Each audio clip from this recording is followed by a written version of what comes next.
Bonjour, aujourd'hui on va faire un concours médecine et là je vous propose deux questions sur les nombres complexes. Alors soit Z un nombre complexe tel que argument Z-1 c'est égal à 2π sur 3 module de pi et argument Z plus 1 égal à pi sur 3 modulo de pi. Alors Z égale vous avez 5 propositions. Alors, maintenant, on va chercher à traduire les données pour trouver parmi les propositions celle qui correspond à la bonne réponse. Alors, on a argument Z-1, c'est 2π sur 3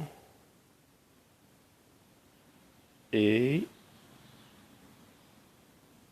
argument le même Z plus 1, mais cette fois-ci c'est juste pi sur 3. Voilà. Ceci équivaut si je prends par exemple un point M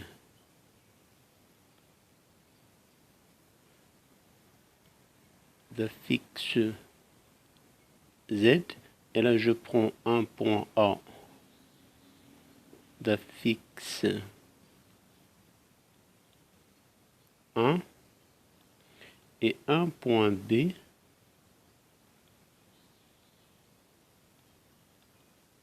d'affixe moins 1. Donc, je traduis la première donnée par, et ceci dans un repère,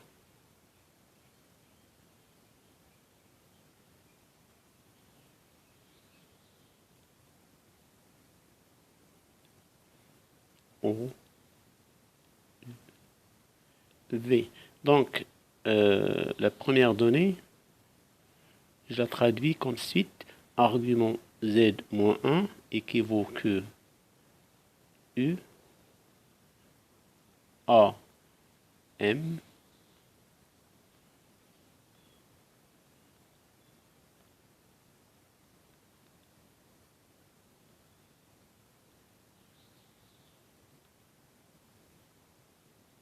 c'est 2π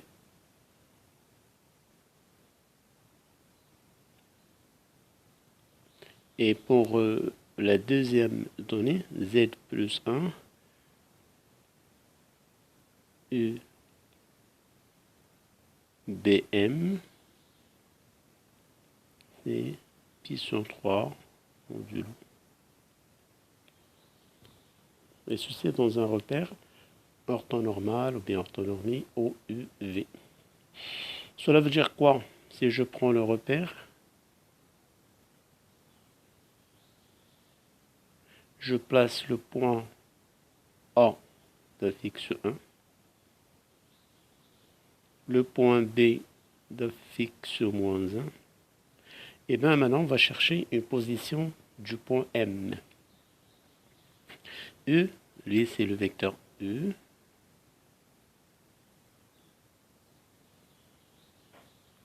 Alors UAM a pour argument 2π sur 3.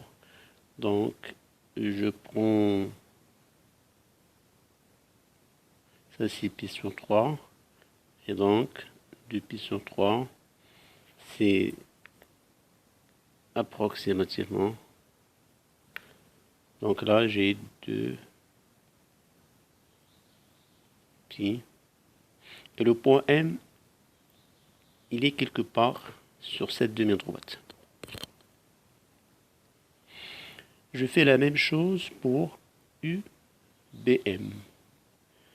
UBM, c'est quoi? C'est pi sur 3. Ça veut dire là, pour tracer, donc je dois prendre un angle pi et je trace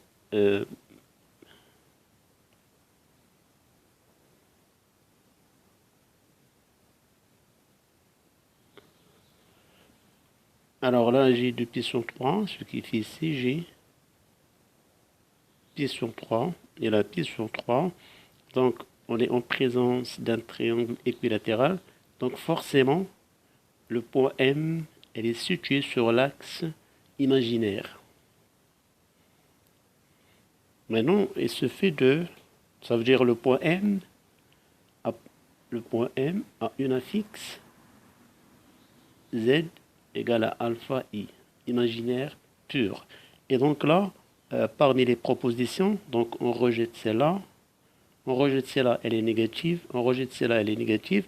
Maintenant, elle reste à trancher entre les deux propositions. Donc, le point M a une affixe Z qui est imaginaire pur, et dans la partie imaginaire, elle est positive. Maintenant, la question, comment, là c'est 1, là c'est moins 1, et comment trouver maintenant la valeur de alpha? Alors, il y a plein de techniques, soit qu'on calcule les distances, mais je vous propose juste une idée simple. Je calcule, alors ça, de là à là, la distance, c'est 1, 0, 1. Et de là à là, la distance, c'est alpha. Donc, je calcule tangente pi sur 3, c'est-à-dire je prends ce triangle-là. Là, c'est pi sur 3. De là à là, c'est 1.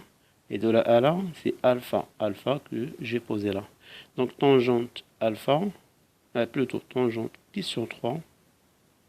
Tangente de l'angle pi sur 3. Égale alpha sur 1. Ça fait alpha.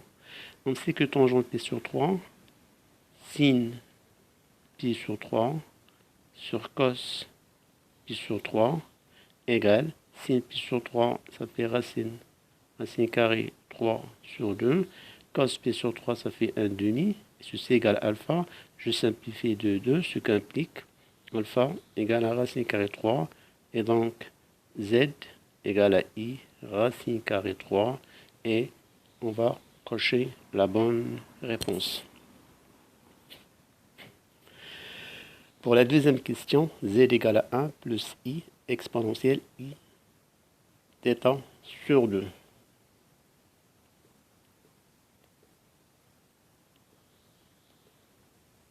Z égale à 1, i θ sur 2, avec θ appartenant, c'est un angle, moins pi, et on vous demande le module de z.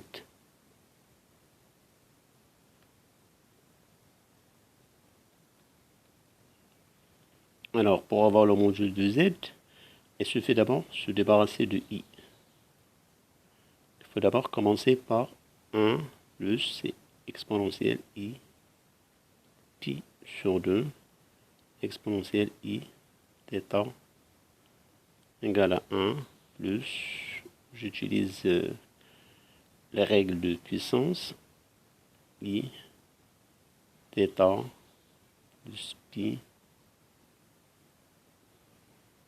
Et maintenant, pour avoir le module de z, il faut, ça veut dire il faut réduire encore l'expression, qui est égale 1, c'est exponentielle i fois 0,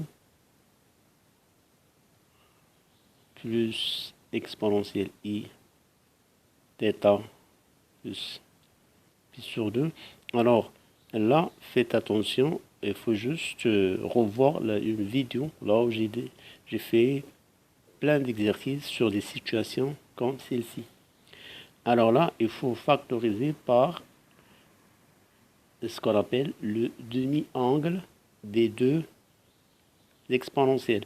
Comme le ici 0, donc je prends la moitié de cet angle, ou bien de cet argument. Donc c'est exponentielle i θ plus pi, mais cette fois-ci, je divise encore par 2, ça fait sur 4. Facteur. Pour avoir 0, il faut juste mettre i moins i θ plus pi Et là, je prends C la moitié, I, θ, plus pi. Alors, si vous avez des difficultés là, il faut juste retourner sur une vidéo que j'ai déjà partagée, là où j'ai expliqué beaucoup mieux comment trouver le module et l'argument d'un nombre complexe comme dans cette situation. Alors, ceci égale exponentielle pi θ plus pi. Rappelez-vous là, c'est fois 2 fois cosinus θ plus pi sur 4. Alors, on suppose maintenant que ce bloc-là, c'est le module de z. Là, c'est la partie exponentielle. Et là, c'est le module, c'est l'équivalent R exponentielle I alpha, à condition que lui soit positif. Maintenant, pour vérifier si le cosinus θ, donc c'est compris entre moins pi, alors on va voir est-ce que, alors θ, donc on a θ appartient à l'intervalle moins pi,